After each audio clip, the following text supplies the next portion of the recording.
మాతృదేవోభవ, పితృదేవోభవ, ఆచార్య దేవోభవ. శ్రీ క్రోధినామ సంవత్సరం డిసెంబర్ మాసం ద్వాదశ రాశులకు మాస ఫలితాలు మనం తెలియజేసుకుంటున్నాం. ఇప్పుడు ఈ వీడియోలో మిథున రాశి వారికి ఎటువంటి ఫలితాలు మనకు కలుగుతాయనేది మనం చర్చించుకోబోతున్నాం.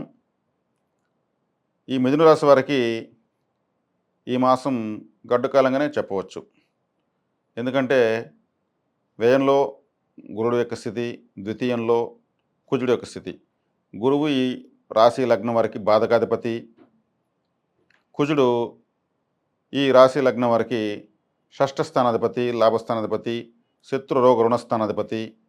ఆయన నీచబడి కుటుంబ స్థానంలో ఉండడం, వ్యయ స్థానంలో గురువు ఉండడం, పరమపాపి ఈ లగ్నానికి ఉభయ కేంద్రాధిపతి.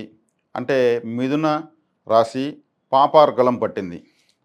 రాశికి వెనుక వైపు ఒక పాపగ్రహం, ముందు వైపు ఒక పాపగ్రహం, ఇద్దరు శత్రువుల మధ్య ఉందన్నమాట.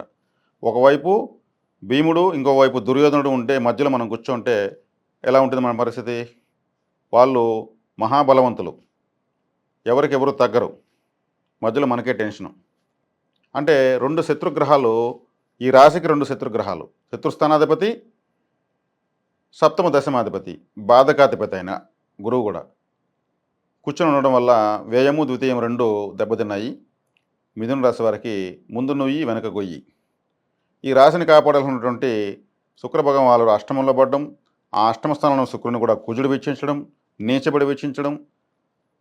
మరి ఈ రాశికి అష్టమ భాగ్యాధిపతినటువంటి శనిగ్రహం కూడా కుంభరాశిలో వక్రించి ఉండడం, ఆ శనిని కూడా మళ్ళీ కుజుడు నీచబడి వీక్షించడం. మరి ఈ రాశాధిపతి అయినటువంటి బుధుడు 6వ ఇంట వక్రించి ఉండడం, రవితో అస్తంగత్వం పొందడం, బాధకాధిపతి అయిన గురువు చేత వీక్షించబడడం వినడానికి ఇబ్బందిగా ఉంది కదా. అంటే ఎక్కడికక్కడ మనల్ని కాపాడాల్సిన అందరూ స్ట్రక్ అయిపోయినారనమాట. మనకు మొత్తం సాఫ్ట్వేర్ అంతా కూడా జామ్ అయిపోయినట్టు అనమాట. అది బుధుడు బలం లేదు, శుక్రుడు బలం లేదు, శని బలం లేదు. గురుబలం మిథున రాశికి ఎప్పుడు కానీ లాభంలో ఉన్న పనిచేయదు, పంచమంలో ఉన్న పనిచేయదు, ద్వితీయంలో ఉన్న పనిచేయదు, భాగ్యంలో ఉన్న పనిచేయదు. బాధకాధిపతి బలం పెరిగితే ఏంటి పని చేస్తాడండి? గోచారంలో అయినా వ్యక్తిగత జాతకంలో ఉన్న ఫలితం ఒకటే. ఒక విధంగా ఆయన బలం లేకపోవడం వల్లే మనకు బాగుంటుంది, అంటే మిథున రాశి వారికి బాగుంటుంది. శత్రువుకి ఎప్పుడు బలం పెరగాలని కోరుకోకూడదు. కాబట్టి ఇప్పుడు ప్రధానమైన గ్రహాలైనటువంటి మిథున రాశికి బుధుడు, శుక్రుడు, శని, కేతువు 4వ ఇంట ఉంటూ ఆయన కూడా గృహ వాహన భూ మాతృ సుఖస్థానంలో ఉంటూ ఏది కూడా కానికుండా చేస్తున్నాడు. ఆయన తలలేని గ్రహం. అక్కడ ఆ విషయాలు ఏం చేయాలో మనకే అర్థం కాకుండా ఉంటుంది ఈ మిథున రాశి వాళ్ళకు. మరి ఈ పరిస్థితుల్లో మీరు చాలా జాగ్రత్తలు తీసుకోవాలి. ఆలయ పరిహారం చాలా అవసరము. మీ ఓపిక, నెమ్మది ఎంత ఉందో మీకు మీ సహనానికి పరీక్షగా చెప్పవచ్చు. ఇది తాత్కాలికమే, ధైర్యంగా ఉండండి, ఏమీ కాదు, దైవ బలాన్ని నమ్ముకోండి.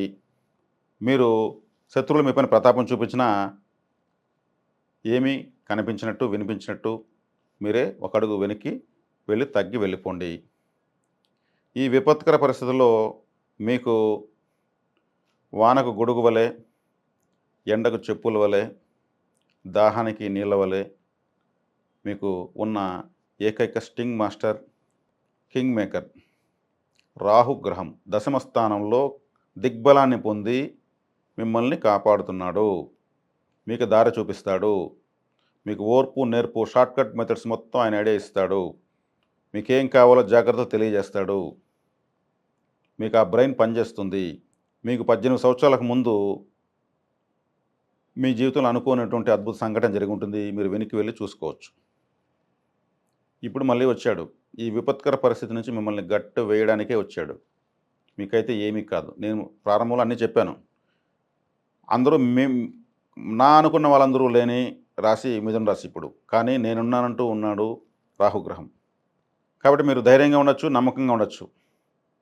రాహుగ్రహము యాంప్లిఫైయింగ్ ప్లానెట్, ఎక్స్పాన్షన్ ప్లానెట్ కూడా, యాంప్లిఫైయింగ్ ప్లానెట్. ఒక రబ్బర్ ముక్కను ఇలా ఇస్తే రాహుగ్రహము, ఎవరైనా ఇలా ఈ రబ్బర్ ముక్క అంటారు, ఆయన దాన్ని ఇలా లాగి చూపించి ఇది చిన్నది కాదు చాలా పెద్దదని చూపిస్తాడు. అదే యాంప్లిఫైయింగ్. కాబట్టి మీ సమస్యలు ఉన్నాయని భయపడాల్సిన అవసరం లేదు, బాధపడాల్సిన అవసరం లేదు. సునాయాసంగా అధిగమిస్తారు మీ యొక్క విపత్కర పరిస్థితులు మొత్తం అని మాత్రం చెప్పచ్చు. కాబట్టి వీళ్ళంతా ఈ గ్రహాలను వ్యతిరేకంగా ఉన్నా కానీ మీరు నిశ్చింతగా ఉండొచ్చు. ఈ వీడియో చూసిన తర్వాత మీరే భయపడకండి. ఇంకెక్కడన్నా ఎవరైనా ఏదైనా మిథున రాశికి ఎలా ఉంది, ఇలా ఉంది అంటే కూడా నమ్మకండి. చాలా బాగుందంటే కూడా నమ్మకండి. మీకు ఐడియల్‌గా ఉంది. ఎలా ఉండాలో అలా ఉంది. కాబట్టి నేను చెప్పేది కొంత కఠినంగా కూడా ఉండొచ్చు. కానీ అది మీకోసమే. గ్రహస్థితి ఎలా ఉందో దాన్ని అనుసరించి చెప్తున్నాను. చంద్రబలాన్ని నేను పెద్దగా తీసుకోను. చంద్రుడు ఆధారపడి తిరిగేటువంటి గ్రహము.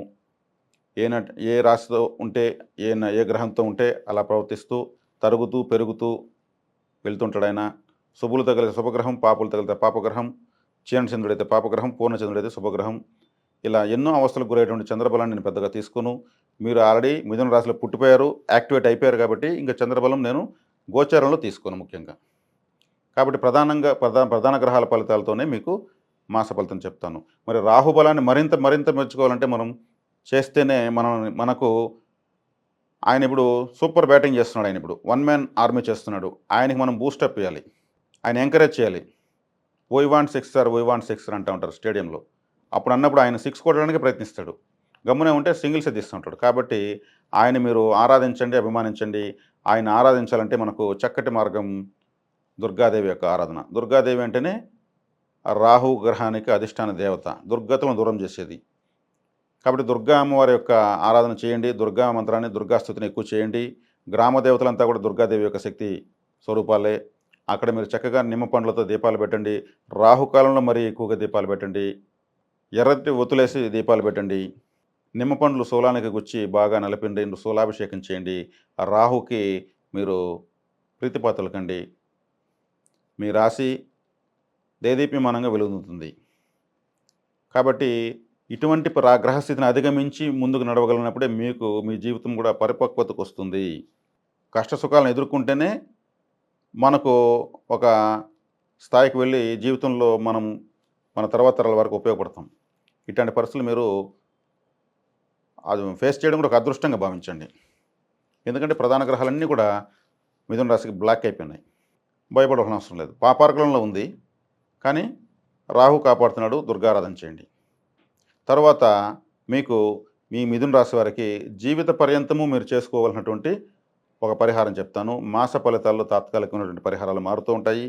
కానీ ఎప్పటికీ జాతకాలకు సంబంధం లేకుండా మీరు మిథున రాశి, మిథున లగ్నం అయితే డబ్బులు రావాలంటే ఆర్థికంగానే ఎక్కువ చితికిపోతున్నారు. కాబట్టి అన్ని రాశుల వాళ్ళు, ప్రతి రాశి వాళ్ళకి నేను డబ్బులకు సంబంధించిన ఒక పరిహారం ఈ మాసం తెలియజేస్తున్నాను. మీ తర్వాత రాసినటువంటి కర్కాటక రాశిని బలపరచడం ద్వారా, ఎప్పటికీ బలపరచడం ద్వారా మీకు ఆర్థికపరమైనటువంటి వెసులుబాటు కలుగుతూనే ఉంటుంది.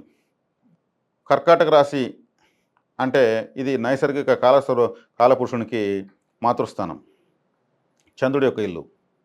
అంటే చంద్రుడి యొక్క ఆరాధన చక్కగా చేసుకోవాలి. చంద్రుడి యొక్క ఆరాధన ఎలా చేసుకోవాలి? చంద్రబలము నేను ఇంతకు ముందే చెప్పాను. ఆయన తరుగుతూ పెరుగుతూ పాపులతో శుభులతో కలుస్తూ తిరుగుతూ ఉంటాడు. పాపగ్రహంగా, శుభగ్రహంగా, క్షీణచంద్రుడిగా, పూర్ణచంద్రుడిగా మారుతూ ఉంటాడు. 30 కళ్ళు మారుస్తాడు ఆయన. స్థిరత్వం లేనటువంటి గ్రహము. కానీ ఆ చంద్రబలం అందరికీ అవసరం. చంద్రుడి నుంచే జ్యోతిషం చూడబడుతుంది. చంద్రబలం ఎలా పెంచుకోవాలి? ప్రతీ నెల వచ్చే పౌర్ణమి రోజు ఒక వెండి గిన్నెలో పాలు పోసి పౌర్ణమి వెన్నెట్లో పెట్టండి. అర్ధరాత్రి చంద్రుడి నుంచి అమృతం విడుదలవుతుందని ఒక మాట ఉంది.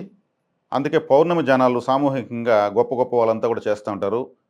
ఆ అమృతం అనేది రిలీజ్ అయ్యి వర్చువల్గా వస్తుంది అది భూమిపైకి. అది ఎవరైతే మెడిటేషన్ చేస్తూ ఉంటారో, ఎవరైతే పూజలు, జపాలు, దానాలు చేస్తూ ఉంటారో వాళ్ళందరికీ కనెక్ట్ అవుతుంది. ఈ పాలు చంద్రుడి కారకత్వం, వెండి చంద్రుడి కారకత్వం. ఈ పాలు ఆ అమృతాన్ని ఆ శక్తితో నిండుతుంది. ఆ పాలు మీరు తీసుకోవడం వల్ల చంద్రబలం పెరుగుతుంది. పూర్ణచంద్రుడిగా ఉన్నప్పుడు మీకు ఆర్థికపరమైనటువంటి వెసులుబాట్లు అద్భుతంగా కలుగుతాయి. ఎందుకంటే మీకు ద్వితీయ స్థానమే, ధనస్థానమే కర్కాటక రాశి, చంద్రుడు అధిపతి. చంద్రబలం ఎక్కువ కావాలి మీకు. చంద్రము మానసో జాత, మానసిక సమస్యలు కూడా మీకు రావు. కాబట్టి ఇలా చక్కగా ఈ పరిహారాన్ని మీరు చేసుకోవచ్చు. ఒకవేళ మేము పైన పెడితే పిల్లులు, బొద్దింకలు అన్నీ దాన్ని గబ్బు చేస్తాయి, పాడు చేస్తాయి అనుకుంటే ఒక తెల్లటి వస్త్రాన్ని కప్పి చుట్టూ బరువైన రాళ్ళు చుట్టూ పెట్టండి. తెల్లటి వస్త్రం కూడా చంద్రుడే. చక్కగా ఆ పాలు మీరు అర్ధరాత్రి కూడా స్వీకరించవచ్చు. ఇలా చంద్రబలాన్ని పెంచుకుంటూ మీ యొక్క ఆర్థిక బలాన్ని పెంచుకోండి. శుభం.